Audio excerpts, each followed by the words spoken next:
sermon de vendredi intitulé Le droit de proches parents dans le noble Coran, dans la Sunna. Louange à Allah, Seigneur de l'univers, qui dit dans son noble livre: et craignez Allah au nom duquel vous vous implorez les uns les autres, et craignez de rompre les liens de sang.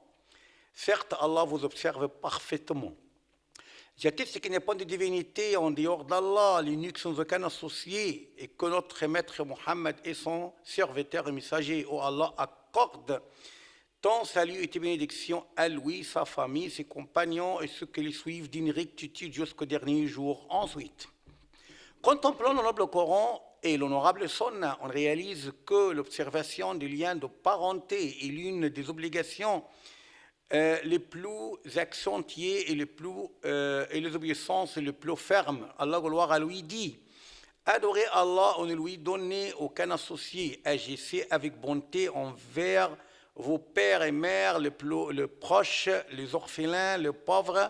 Et lorsque le proche parent, il dit également, lorsque le proche parent, les orphelins, les nécessiteux assistent au partage, offrez leur quelque chose de l'héritage et parlez-leur convenablement.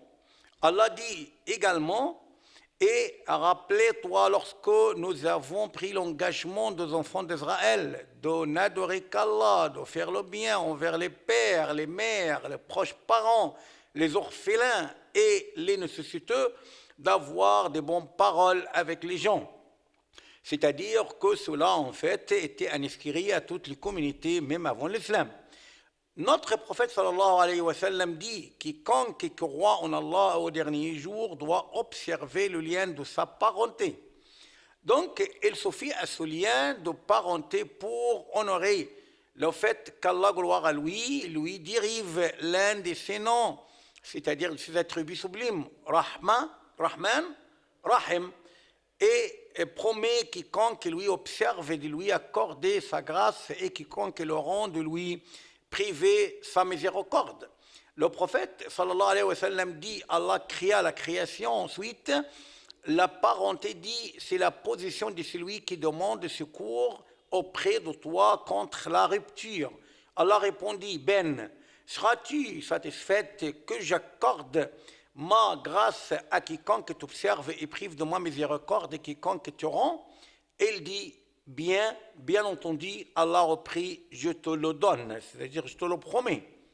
La parenté témoigne le dernier jour en faveur de celui qui l'observait et contre celui qui l'a rompé. Le prophète sallallahu alayhi wa sallam dit: toute parenté viendra le dernier jour devant son responsable pour témoigner en faveur de celui qui l'observait et contre celui qui l'a rompé.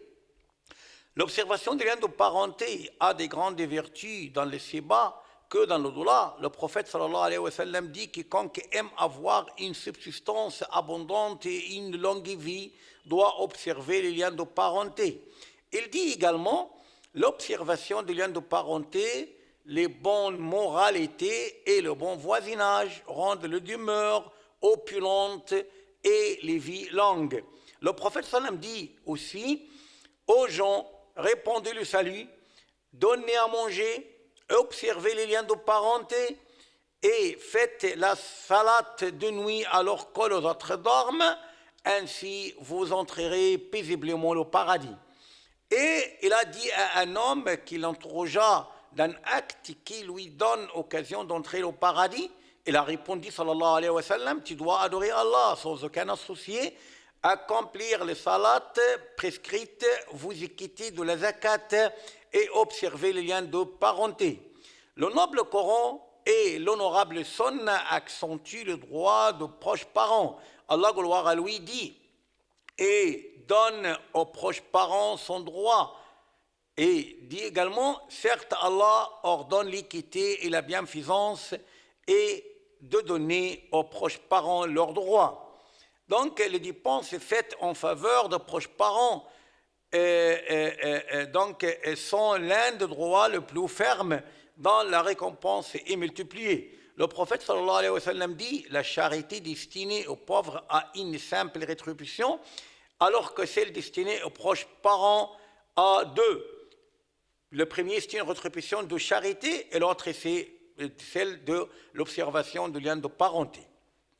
Louange à Allah, Seigneur de l'univers, que le salut et la bénédiction d'Allah soient accordés au dernier des prophètes et messagers, notre maître Muhammad sallallahu alayhi wa sallam, à sa famille et tous ses compagnons. Sans doute, les deux honorables révélations, autant qu'elles affirment la vertu d'observer le lien de parenté et le droit des proches parents, mettent en garde contre la rupture de ces liens. Allah, gloire à lui, dit « Si vous détournez, ne risquez-vous pas de s'émuler la corruption sur terre et de rompre vos liens de parenté? Ce sont ceux-là qu'Allah a maudits et rendu sords et a rendu leurs yeux aveugles. » Il dit également, mais ceux qui violent leur pacte avec Allah après l'avoir engagé et rompent ce que Allah a commandé d'unir et commettent le désordre sur terre auront la malédiction et la mauvaise humeur. Pour le châtiment de celui qui rompt le lien de parenté, le prophète sallallahu alayhi wa sallam dit les péchés les plus prioritaires dont Allah avance le châtiment dans les sébats, en outre, le supplice de son auteur dans l'au-delà sont l'outrance et la rupture du lien de parenté. On a donc très besoin d'approfondir les liens de parenté par observer, d'approfondir les liens humains par observer les liens de parenté, ce pour parfaire la foi, satisfaire à Allah et stabiliser les sociétés et élever leur patrie. Oh Allah, unifie nos corps et nos rangs, réunit nos corps, préserve notre Égypte et élève son drapeau dans le monde.